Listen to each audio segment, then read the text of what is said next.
Sunshine's Corner, being brought to you by Quint and Richie Studer. And good morning, ladies and gentlemen. Welcome into the hottest spot in town. You stepped into Sunshine's Corner. On this Thursday edition, it's a little cloudy on the outside, but you know what I'll tell you? There's no need to fret. You've got all the sunshine you need right here on Sunshine's Corner. And of course, every day we bring you information that is absolutely important to the community. And today it's not going to be any different, because I think we're finding so much that's happening now that we could talk for days and days and days and days. And I've got a young lady that I had on about a year ago. And Grace, she's going to be here talking with us today to tell us what's going on in the Latino community with the things, with the deportation, all this stuff that's going on, what I be seeing in the news. It is absolutely mind-blowing. But for us, let's talk to somebody who's dealing with it every day, and we know how that feels, right? So that we can get the real answers of what's going on. Good morning, Gracie. Sure. How are you? Good morning. We've had better times, but better times. But thank you for coming in so we can talk about this, because everybody sees what's going on, and it is so difficult to even grasp onto that. And when you say that, I think I can relate to that so well, because what has happened in my community for so lifetimes, and now it's just reflection. It's just anybody with color. It seems like to me that things are being directed that way. And with you, and you are. Let's tell everybody what you do first. So primarily, I'm known for publishing the Latino newspaper, bilingual publication. It's distributed twice a month, first and third Friday. Right. And we're celebrating our 20th anniversary, publishing. Well, congratulations! Congratulations! And that is also 20 years of relationship building, helping our community get to know each other and understand each other better. I've also founded the Hispanic Resource Center, which is a nonprofit that is the community side of the organization, if you will, of course, that helps provide not just resources, but actually, help to some of our local families that need a little You extra. do a lot of work, because I know when I first got here and when I first started in radio, you were right there. I remember meeting you way back then. We've known each other a long time. You're still working hard in the community, and that's a great thing, because you know that by your work, you're helping somebody. You're keeping the eyes and the ears open, so that line of communication is there. And I commend you on that, because I have followed you for a long time. Thank you. I was thinking about that this morning, that we've known each other for such a long time, and we're still doing what we were doing way back then. And I think that's just confirmation that we're in our purpose. I think so too. I really think so. You hear it that right, because we're nothing going to stop us. With everything going on right now with immigration, it is so it breaks my heart when I see it. But how can families in Pensacola, how can they create a real emergency plan in case of raids and with ICE and all this stuff, how they're doing? How is it that right here in Pensacola we can be a part? What resources are available locally so that get the help that's needed? Communication is always number one. I talk to our community members just like I would during any disaster. Right. I tell families that we need to talk about what to do in case something happens, if we do wind up with an event here that creates separation. Right.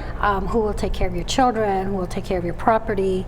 Those types of things are things that we can do in advance to guard those in case of those situations. Right. But then communication is key, and so people need to understand where to get quick information and know what to do. Grace, I never thought that I would be having a conversation about something like this. Yeah. I never thought that. Yeah. But to look at things now, when you see all over the world, where they're creating havoc for families. Yeah. And I know that that's gotta, to live on guard like that. Yeah. That's gotta be tough. It is, and it's always been that way in terms of immigrants feeling like they have to look over their shoulder all the time because they're always under that threat. And it's understandable that people don't quite grasp what that's like, but also to understand why. Immigration is such a complex issue, but it's made even more complex when you don't get accurate information. Exactly. So one of the misleading bits that we get is the severity of what an undocumented immigrant has done to become undocumented.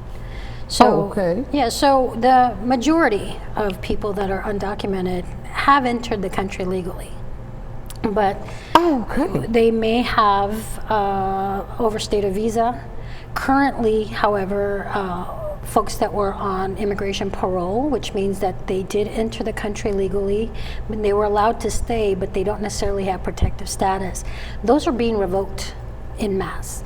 So, even though they're trying to follow instructions, rules and stuff, going to their immigration appointments, stuff like that, their statuses are being revoked. Protective statuses, which is known as TPS, temporary protective status, are also being canceled. People from Haiti, people from Venezuela, people from El Salvador, all of these protective statuses are just being canceled. So regardless of everything that they've done to follow rules and try to do things the right way, that's being taken away. Now, a lot of people think that being undocumented means that they've crossed the border illegally. That is the minority of folks that are undocumented, and it is a dangerous and difficult thing to do, especially now that they've built more barriers and this kind of thing. However, what people don't seem to understand is that doing that is a misdemeanor. I hear you. It's not a horrendous crime, but it's been created through all political rhetoric that has just exploded and gotten out of control, that makes people think that being undocumented is such a horrible thing. We're like the worst people on the planet. But now it's become even more of an issue, because in order to continue with that type of procedure of mass deportations, they're targeting anyone who looks like me. Exactly.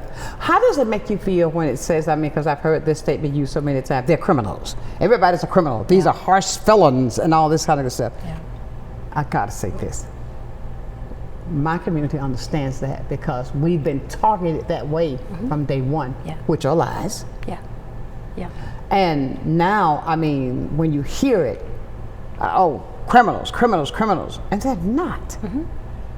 Why is it you think that's being pointed, and there has not been anything like that done? I'd say one, because it was successful before. People were afraid of people of color because of the rhetoric, because of these types of characterizations publicly, and so they're able to do it again. So what we're seeing now is nothing new. It's been done before, all the way to the alligators. Right? Exactly. We've seen this before. So it's something that people don't even have time to think about anymore. We get so much information thrown at us on a daily basis, minute to minute, that they kind of gamble on the likelihood that you're not going to have time to really look into the situation. So that's why I really appreciate you having me here, so that we can have this discussion and people can learn more. Thank you. I believe knowledge is power. And it's not just about having sympathy. Okay? You can feel bad for us all day long, but if you don't understand what we're going through and why we're going through it, why a certain mentality has been placed on society about undocumented immigrants, when you understand how that all happened, and it starts just from using certain words. When you call someone an illegal immigrant, when you use that word on a person who has done nothing more than a misdemeanor, but for the purpose of putting food on the table to survive. Possibly for their families to survive. You understand that that's what they felt they had to do that. I understand totally. So why would you put a title like that on somebody? But using that word, throwing that word out there, just really ingrains that mentality into society, and so we have to stop that first thing. Why? I guess the answer to what I'm reaching for is, why label? Why go after? Is it selfish? Is it I don't understand it, and I've never understood that because of course I'm a person of color, and I understand everything that you said. I understand that, and to the point that I believe that when you put the words out there, to use the words that you choose, when you put that word in the atmosphere, it grows, it sticks, and people don't take the time to realize we're the lesser of. If you understand what I'm saying, we don't do this. And with the fact of how it's being done and pointed and it's put out there blatantly, that's what you're trying to do. I think that is so sad. And when I saw back here a few weeks ago, there were some people that was at work that came and got them. How are you dealing with those type?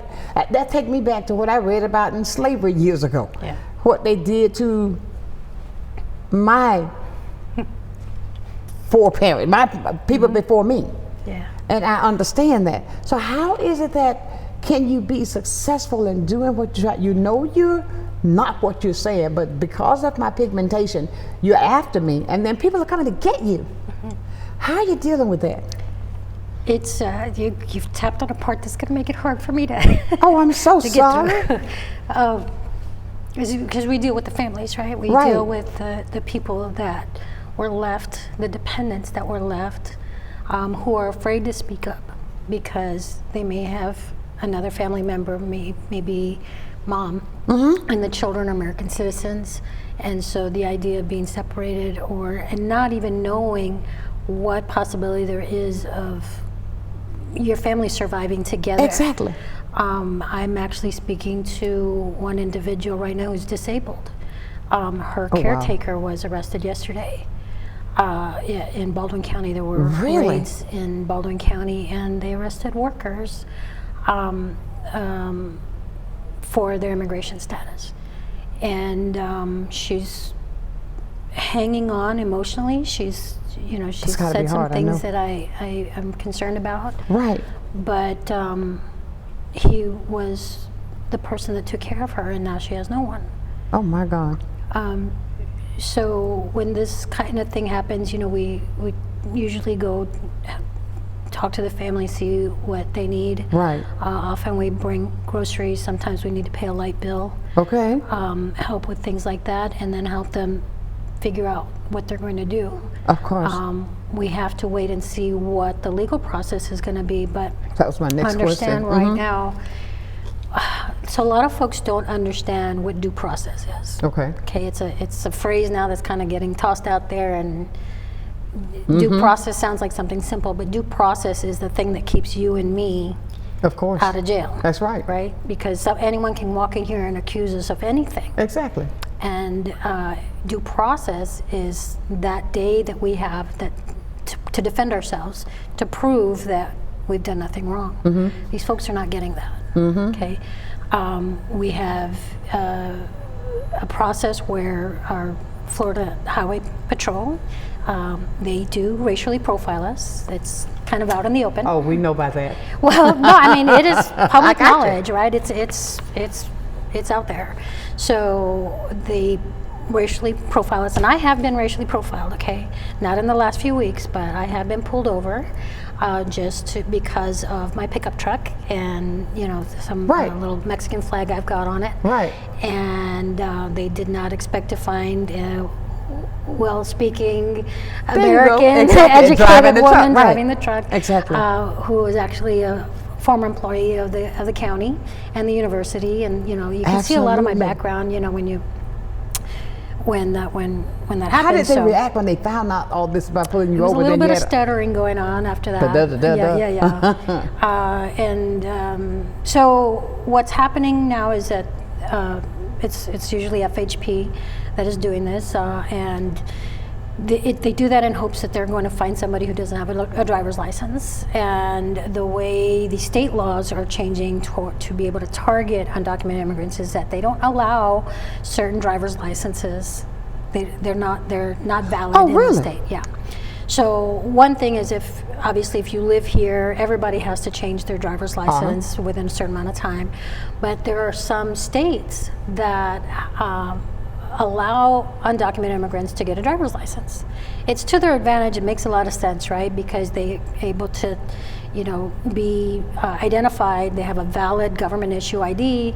They've qualified as a driver, right? Yeah, a competent driver, and they're insured and all this kind of stuff. So it makes sense. But our state has said those driver's licenses are not valid in our state, and that's because they know that that individual is undocumented because they qualified for that type of driver's license from those states. Oh my goodness. Yeah. Ladies and gentlemen, we are talking today, a conversation I think we should have always, because with Grace, she is just speaking the truth. And we got more to talk about, but I want you to be a part of the conversation. 850-432-7768 if you would just like to call or just want to listen into the conversation. That's a good thing. We'll be right back with more right here on Sunshine's Corner.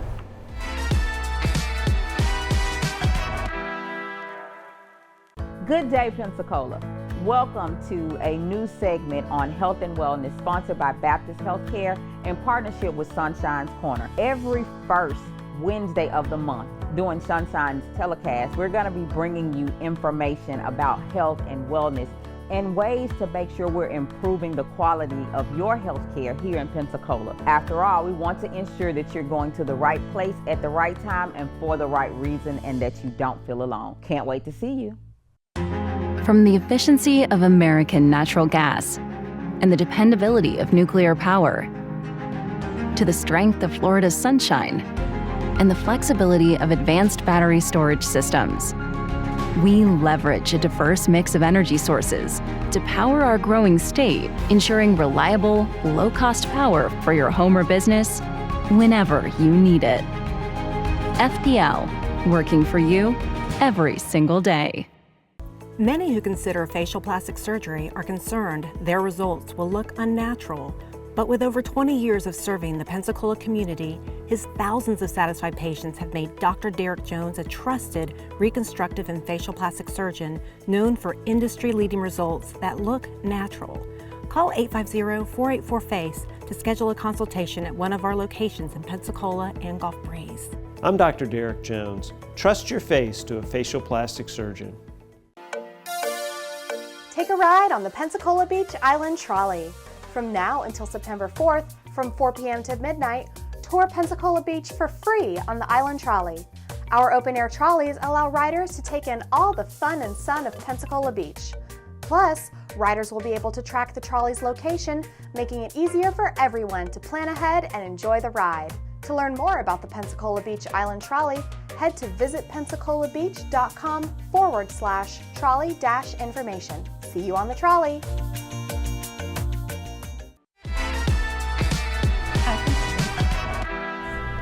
Sincere. And welcome back to this Thursday edition of Sunshine's Corner as we talk about what's happening in the world today. Grace, she is taking us through something that, I'm glad that you accepted my invitation. Sure. So that we could talk about these things. Because I strongly believe, I say this all the time, that knowledge is power. Knowledge is power. When you know the truth, then you know how to deal with the situation. And not just take somebody's word for it. Know for yourself. Yeah. It's Learn for yourself. so much more important these days than ever. Absolutely, it is. I want to talk to you about something we was talking before we were off camera. When you were talking about how on the roof, how they were using ice now to go on the roof to hide. Talk about that. I thought that was interesting. So in Baldwin County, ice has been going into construction sites. And there was an incident where one of the roofers just stayed up there. He stayed up there for 6 hours.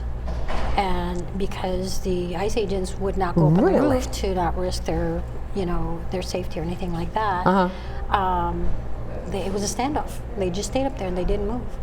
So that started to give other construction workers some courage. And so a week or two after that, there were 2 construction workers that were up on a roof, and they stayed up there. And since the agents realized that they weren't going to come down, they said that the agents went into their cars and took their wallets. Oh my Jesus! Yeah. So whether it was to steal whatever they had, or at least to have their ID to know who they were, either way, they took their property. Unbelievable. Unbelievable. Ladies and gentlemen, I tell you, we're having a great conversation today, a deep conversation, should I say. We've got a call now. Somebody wants to talk to us this morning. Good morning. Good morning, Sonshine. Good morning, Ms. McCaffery. Good morning. I had to call because of this conversation that you're having today, and I just wanted to say to Ms. McCaffery, I just can't understand the fear that the Latino community must be going through, and the way things are going. But I really had a question for Ms. McCaffery, and it's about these new facilities they are building.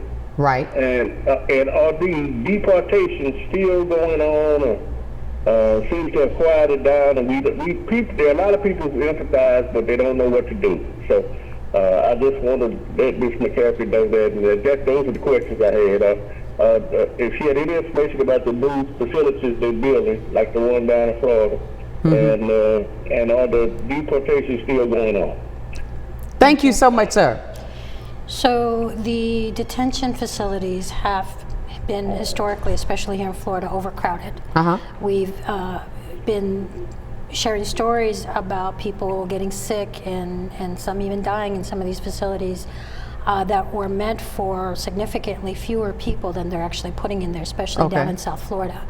Now that they've built this place in the Everglades, Alligator Alley. I refuse to use the title because that is like a branding title that I just don't want to use that because it's just it's entertainment. It's American entertainment, and they're making a joke out of it by giving it a name like that. But it is built on an airstrip that has no infrastructure for water for people to live there. And so what they've done is they've used disaster funds for hurricane disaster preparedness and response to place tents and temporary infrastructure, showers, bathrooms, that kind of stuff in this location. And we've currently got around 700 people there, and there's some folks from our community right here that are in there. And they're bringing in more people even still. But that place, I'm told that they're being bitten by large mosquitoes, and if you look up the disease that mosquitoes in the Everglades carry, it's a matter of time before people start getting very sick. Absolutely. There's other issues of the heat. We're talking about the weather a lot today, and you were mentioning, we're going to see it's going to warm up in the weekend. That's right. I'm watching the temperatures rising down there every day. And this Saturday, it's going to hit 90 degrees. Now, these folks are inside a tent. They don't come out to walk like you do in a jail. And understand that a detention center doesn't follow the rules of cruel and unusual punishment or anything like that. They don't have to follow those rules because these people are not being punished for anything. They haven't even been tried yet. Most of them haven't even had an opportunity to show their documents. So this is when we're talking about not getting due process, is that they haven't even been able to tell anybody that they've got their documentation in order. They've been attending their appointments and all this kind of stuff. They haven't been given that opportunity to do that. They're being refused attorneys to come in and see them. So any contact that they do have with their attorneys is over the phone through a family member. They're able to make contact with them. But not everybody has an advocate. Exactly. That's the part that actually just kills me. And this is why I do what I do, because I want every individual to know that they're not alone. But there are certainly people in there that don't have a family member, this is why I had the issue with the county here, because when they're booked into the county jail, if you don't have a phone number memorized, you don't have any way to call anyone. Oh my God, my God. We got somebody else want to talk to you too. Good morning. Good morning, Sunshine. This is Ardelia. Hey, Ardelia. You done it again, girl. This is another topic that definitely needs to be discussed. Yes, it is. I saw ICE in action around the corner from my house a couple of weeks ago when they've been in some apartments. and they stopped these young men from working, had them lined up against the wall, hands behind their back. I mean, working in the heat. Okay. America is shooting itself in the foot. Yes, they are. I agree. And just knowing and seeing how hard people are working, and you can't find people that work like that. No. I can only imagine what's going on down south in the crops with the oranges and all this stuff. You know, because they experts at picking stuff. I mean, and we like this fruit, but we just shooting ourselves in the foot. Yeah. And the day is going to come when regret. Oh God, it's on the way. Woo. Yeah, it's on the way. Be off the chain. I tell you, it is. And thank you so much for having this young lady here. I'm not an expert, but if you ever want to see them in action, when you see them lined up, stop and just watch. You can just watch from afar. You know, you don't have to be pulled up in the parking lot where they are. You know, but you can just look and see how they're working hard. Of course. It's, you know. And you know what, Adelia? It also reflects back because I think we relate because we've been there, done that, got the T-shirt, and the feel that America today is just really. I can't understand the focus that's being done that's on people of color. I don't understand it. It just breaks my heart. It's just hate, honey. Just pure hate. It is. But if you ever get a chance to watch them in action, your opinion will change completely. Absolutely. Okay, that's all I had to say. Thank you so much, Gracie. Thank you. I'm calling you Gracie. I mean, Adelia. You're calling everybody Grace today. Thank you, ma'am. Thank you, love. I would like to add to that I think the Panhandle in particular owes our immigrant labor workers a debt of gratitude. Of course. Because the fact that we even started seeing any of these workers in this area came after a tragedy that happened here. Yes, it did. And so in 2004, when Hurricane Ivan came, we were absolutely devastated. And we were publicly saying, we don't have enough manpower to fix this. Exactly. And they started coming in overnight. And that's where I got to work. That's why I started the newspaper. Exactly. And that's what I've been doing since.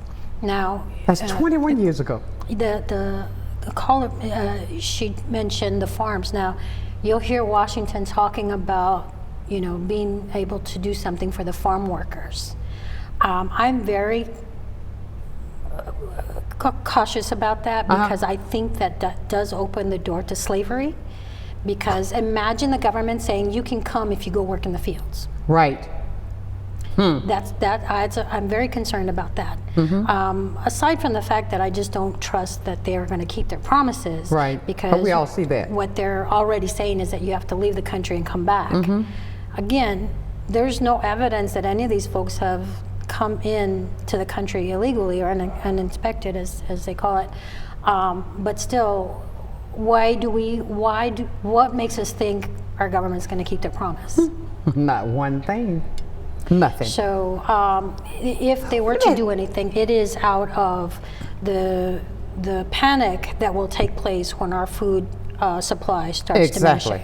I mean, even now, with the effect that they're having, what they're trying to do, I mean, come on, what do you think? If you think it's hard to go to the grocery store now, wait, let this keep going.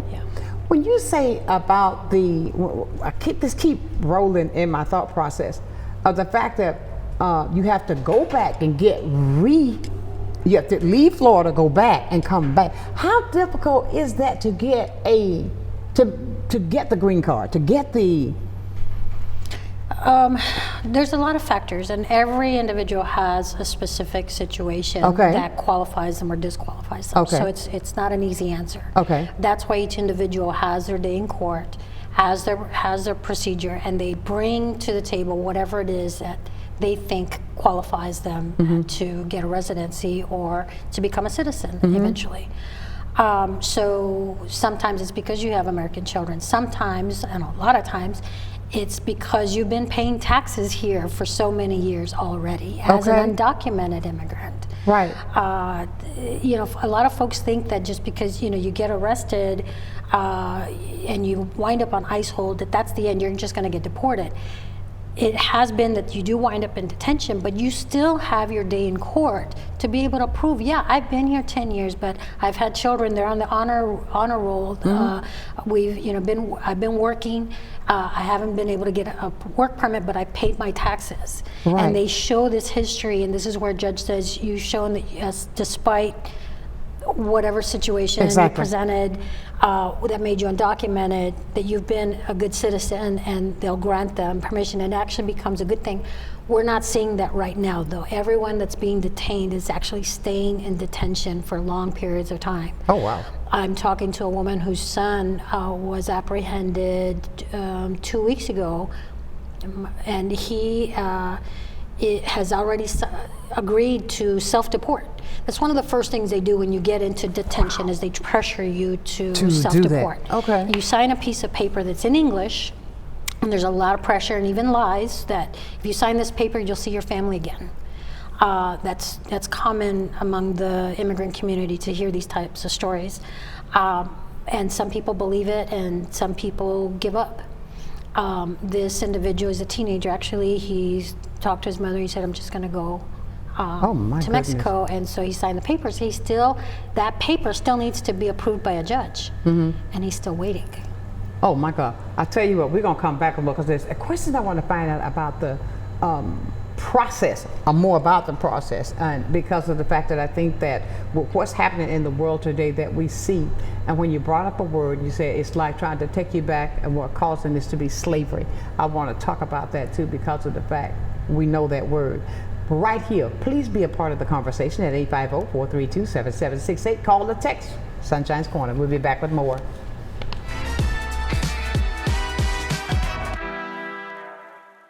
You finally found the perfect car in Racing Blue. You even got them to throw in the LED fog lights for free. Auto Owners insures your car because some people never learn to parallel park. That's simple human sense. Ask the Messick Insurance Agency in Pensacola if auto owners make sense for you. Keep going, more. No, stop! Come see us at Royal Appliance Outlet. We have refrigerators, washers and dryers, stoves, beautiful furniture from all of your name brands that you know and trust. Samsung, Whirlpool, Frigidaire, and GE, all at discount prices. Come visit us today at 1612 Face Boulevard. You're gonna love our easy credit to help you bring all your favorite furniture home. Come visit Royal Appliance Outlet. It's baseball season. From heart-stopping plays to legendary victories, this is baseball at its finest. Grab your seat, bring your energy, and witness greatness live. Don't just watch it, feel it. The Pensacola Blue Wahoos are back, and you can watch Pensacola Blue Wahoos home games live on Fridays and Saturdays, only on Blab TV. Love the Blue Wahoos but can't watch? Get your tickets now. The Emerald Coast Utilities Authority's state-of-the-art materials recycling facility processes recyclables for communities throughout the region, lowering need for more landfills. This highly efficient recycling service accepts glass, paper, cardboard, plastics, aluminum, and more. But we need your help. Please make sure your recyclables are clean of garbage, food, and liquids. Also, please remember that plastic shopping bags, foam products, or yard waste are not recyclable. To learn more, go to livegreenecua.com.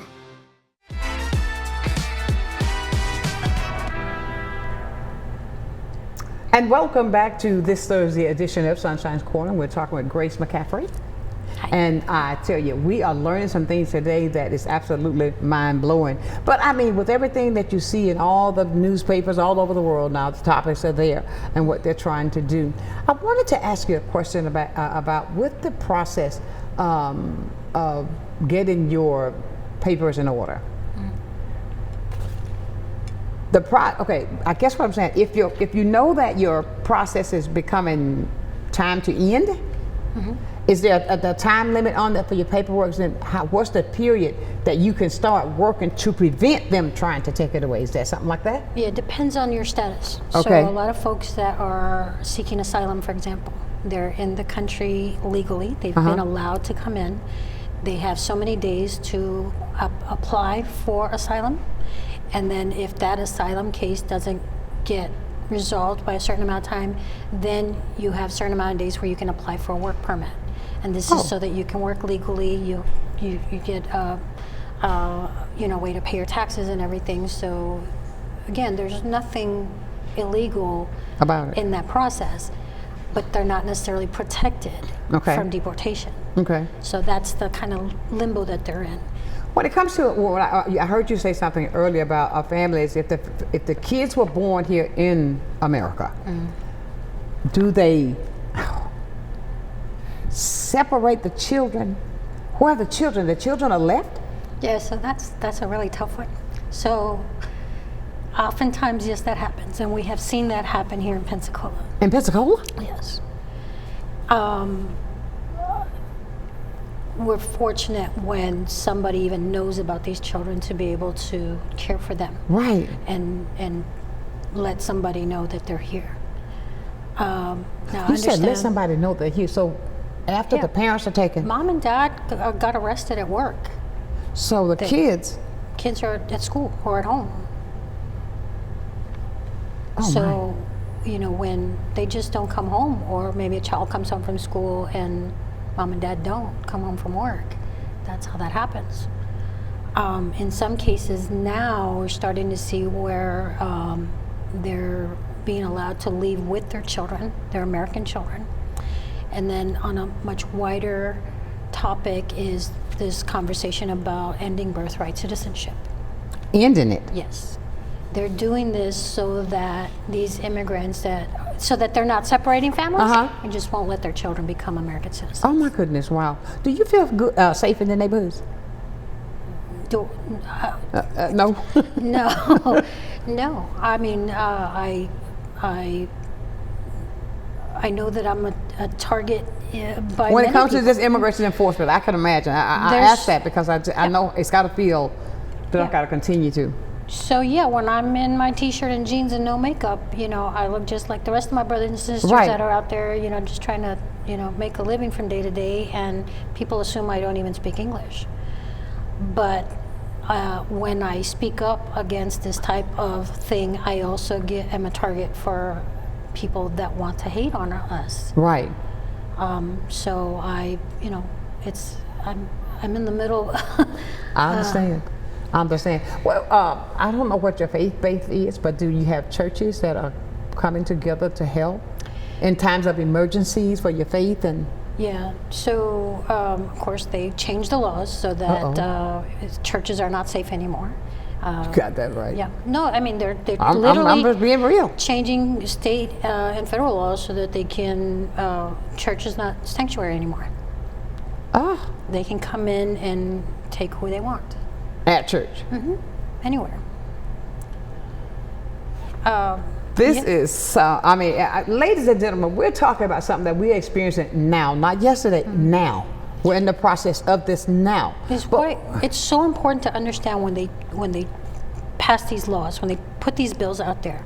The one that passed here in Florida 2 years ago, SB 1718, was loaded with tons of items, including the inability to have someone undocumented in your car. Now, if you immigrants that are going through the process have to leave the state to be able to either attend their biometrics exams in Alabama, or they may need to go see their consulate in Louisiana. And if they don't have a driver's license or have a vehicle, they will hire somebody to drive there, like an Uber. But the governor, in this law that he passed, included that if you are driving people into the state that are undocumented, you can be charged with trafficking. Now think about all of what you've heard about advocates against human trafficking and the numbers and the arrests and all the celebrating that we've been doing about, you know, how many people they've rescued or arrests that they've made in trafficking, got to be really careful how they word that, because what they're not telling you is it's including immigrants that were just going to an immigration appointment. Wow.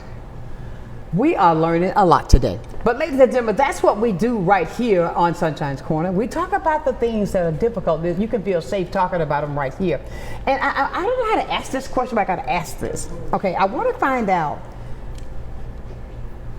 okay, with the laws and everything that's being taken away and the things that are being instituted to come up against the people of color, back in the voting, I want to talk about the voting because I think when I got the numbers back of how many different communities voted a certain way, it was shown that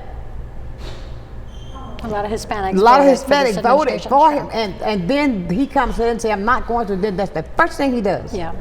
How do you feel about that? First, I think nobody ever imagined this mass deportation situation that we're looking at right now. Right. But from the people that I've talked to that voted, I mean, they told me before that they were going to vote for this administration. They were voting for a better economy. They were expecting the economy to get better because you've got this wealthy person who, you know, have convinced people that they know how to do that, and they're going to help other people become wealthy. Right. Maybe we can talk about greed in another conversation. But what's happened is that not only is it affecting those individuals' families, but it's also affecting their businesses because, you know, who was it that, you know, was frequenting their stores or their restaurants and supporting them because of who they were. So it's really backfiring on everybody. Exactly. I had something about business owners. Have you faced challenges or fears or raids or anything like that with the businesses? What support do you wish existed for you today when you looks at it now? I mean, our communication network is strong. Okay. In some cases, it's not necessarily visible. Right. Well, I think I can say we've got our own underground railroad. Okay. Okay. And so we are able to help our familia, our community, to know when something's going on. And I'm pretty public about it, so that's why I guess that there's no reason for me to go ahead and talk about dance around. Yeah. But that has come from 20 years of building trust. Right. Okay. I didn't just pop up yesterday and decide I'm gonna, you know, make my name known so people will do what I say. Oh, we know that. And this is why it's so important that we've been building relationships with the city and the county and businesses and agencies around here, so that when we come to this crisis, it's a trusted message that we need to relay, that we need help. Right. That we have, you know, this situation and that situation, and patience to listen to the reality of what's going on. You know, don't just fall into the rhetoric and, you know, even the headlines. Right. But go talk to Grace and ask her these questions. Exactly. And Grace is going to back it up with attorneys and other people that will confirm what I'm saying. And sometimes it's really just as simple as a Google search. Exactly. You just need to take the time to do that, and I do trust that a lot of people are doing that now. If you could send a message right now to the mayor, sheriff, city councils about protecting you in the communities, what would you say? It's actually the same message that I approached the county commission on, is that our jail is not facilitating the communication our people need. The jail administrator has said that they've got Spanish-speaking staff. Every person that I've spoken to that has been booked through our county jail has told me that they never spoke to a Spanish-speaking staff member at the jail, or if they did, they were not fluent enough to actually be comprehensible. I mean, people, right. People. I mean, so I think the next where I'm going is this: that if you had to talk to somebody, and then say these people that are being incarcerated, they do not have anything to. I mean, they don't speak the English well, and then here's somebody talking to you in English. That's so talking to you. It is. How, I mean, I don't know Spanish. I know a little. I know some words. Muy poquito.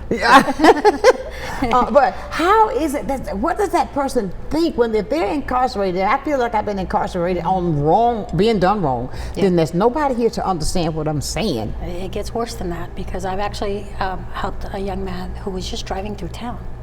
He didn't know anybody in Pensacola. He didn't even really know where he was.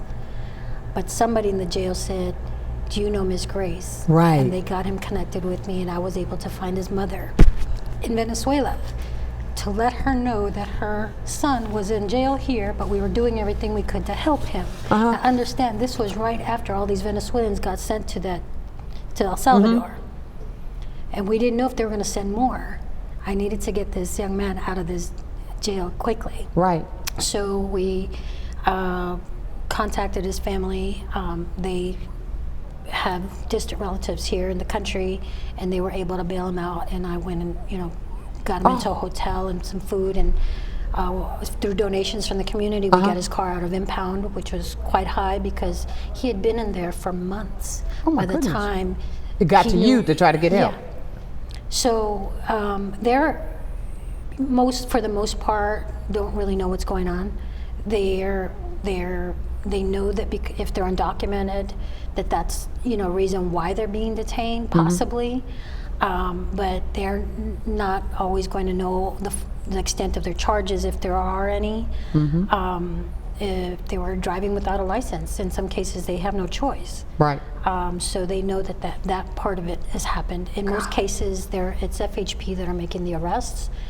So they know it's usually a minor traffic violation that's got them there, but because of their immigration status, that takes it to they're stuck there. Oh. Ladies and gentlemen, we're talking about Miss Grace. I call everybody Grace now, okay? Everybody's Grace. Everybody's Grace. But we're going to come back and talk even more, because there's so much that I had gone last night and just brought up all these questions. Things I wanted to know. She's coming out answering them without me even having to ask, because it's all so real. Please be a part of the conversation, 850-432-7768, right here on Sonshine's Corner.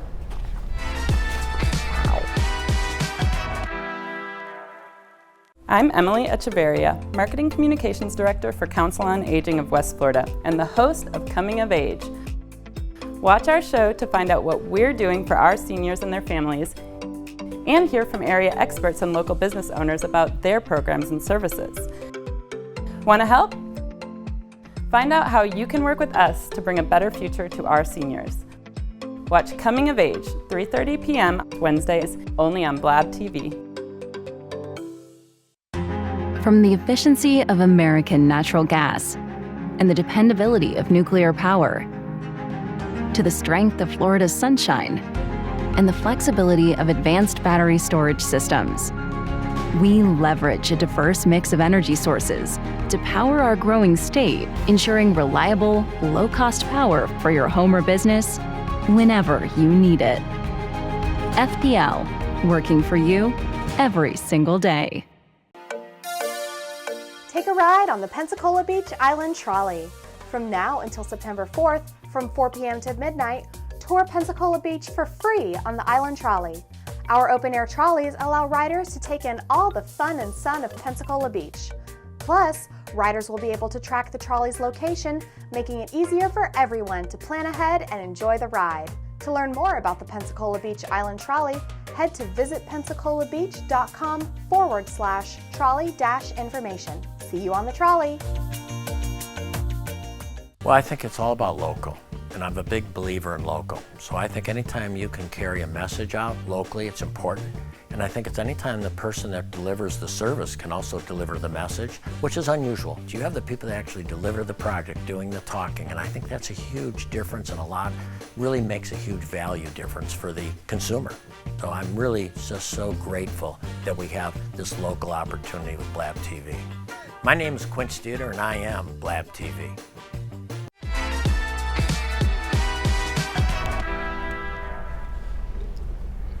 And welcome back to this edition of Sunshine's Corner, and we are talking with Grace today with such valuable information, things that you don't know. I believe that anything that's talked about, you can come up with a better solution. And we were talking off camera about the council. Let's share that story we were talking about about the voting and everything that goes on. So this last Thursday, the county commission voted to advance the MOA, the agreement with ICE, as it pertains to transferring or detaining immigrants here at the jail.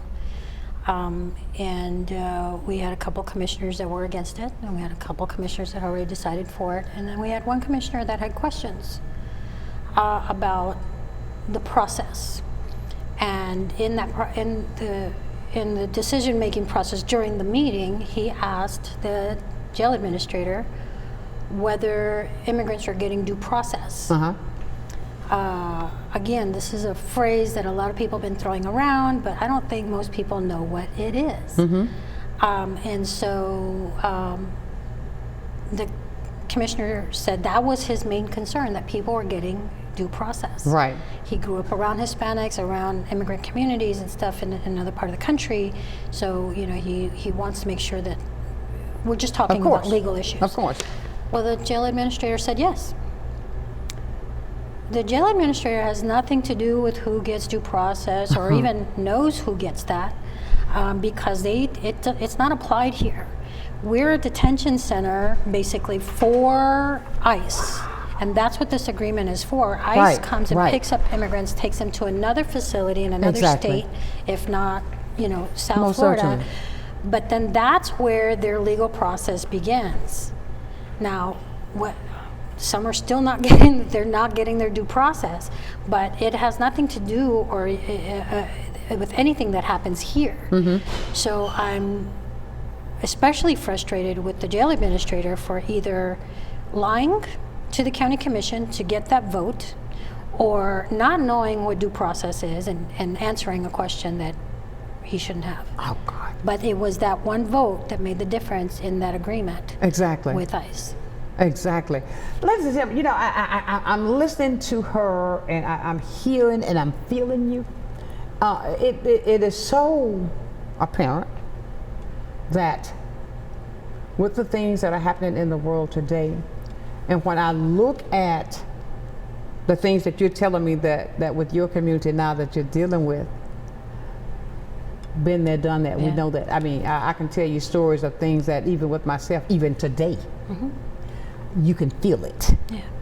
And it's all because of this pigmentation.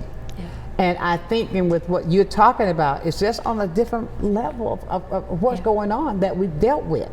And I think as a community, knowledge is power, and I agree with you. Learn what you don't know. Don't take what you think you know. Learn the truth. And that way, you think about these families that's been here for years. And now they're trying to take away the fact that you're a citizen here and then send you away, harm the children. It's become an arrest and ask questions later. Yes. They're they're just taking up anybody who fits the MO that they have. Right? And it doesn't matter what your status is. We'll figure that out later because they have a quota. There's 3,000 arrests per day quota that they're looking to meet. How many? 3,000 a day. So again, it's easier to go ahead and arrest people. Like yesterday, we saw, the day before yesterday in Baldwin County, there were estimated around, I don't want to get the number wrong, but there was a lot of arrests of restaurant workers yesterday. Wow. They did release some of them. There was a 19-year-old, their family, several people had called me actually because she's on medication that she needs, and a teenager. And she had just gone to work, and chaos. And then that happened. Ensued after that. And so I found out they did release her. But you're not going to hear about that in the headlines. No, you're gonna see about how they came in storming and just rescued Baldwin County from these horrible people. So that's really concerning. And I wanted to add that a lot of what I do, I learned from our civil rights leaders here. Exactly. I have it's the heartbreak for me in losing Reverend Powell, Miss Georgia Blackman. Oh my God. I mean, we would talk about these things, and they taught me how to fight, to fight, do what you what need. to You say, got to fight. What types of things to look for, to try to understand where all of this even comes from. 'Cause Exactly. moving to the South, I just did not understand the mentality. My people are indigenous people. Exactly. You know, we're native to this land. Exactly. And so I never saw it as mine, you know, to keep away from everybody else. I agree. And so coming to live in this part of the country, I had to learn from people to understand, where does this hatred come from? It's so much. And it is fueled by fear. And I had to go to history of this very place to understand where that came from. And so I'm so grateful to know people like Reverend Matthews. Oh God, yes. Who civil has rights seen it all. activist. I mean, a legend. And they taught me. They taught me, and exactly. they kept my spirits up to say, and it was Miss Blackman that would tell me, listen, nothing new. Exactly. She would tell me all the time, this isn't anything new, and we just have to keep being tough, and we're going to get through it. So I relay that message to our folks. I tell you, Grace, we got to run now. I tell you, I could sit and talk to you all day. How could a person get in touch with you if they need to talk to you? I'm very easy to find. Just look up Latino newspaper That's right. in Pensacola. I publish La Costa Latino, or LatinoMediaInc.com is where you can find my website. Exactly. And all over Facebook. I publish everyday stories and information about our immigrant community. And I tell you, if you miss that, call me. I'll make sure you get in touch with her. Grace, thank you so much. We got to make this thing happen now. Ladies and gentlemen, it's been a fantastic day. I want to thank Grace McCaffery for doing what she does. I hear you, baby. But listen, these type things we're dealing with on a daily basis, and it saddens my heart. I've got to go, but let me leave it as I do every day. Never, ever, ever lose your focus. Always remember to keep God first in whatever you do. Handle it like that, and I can guarantee you this, because I'm a strong believer. If you put Him first, you're going to be a total success. So until tomorrow, for another day of sunshine, know that I love you with a perfect kind of love. Keep shining while I'm gone. Be safe, because the brisk weather is on the way. Check on the elderly. See you tomorrow. Sunshine's Corner, being brought to you by Quint and Richie Studer.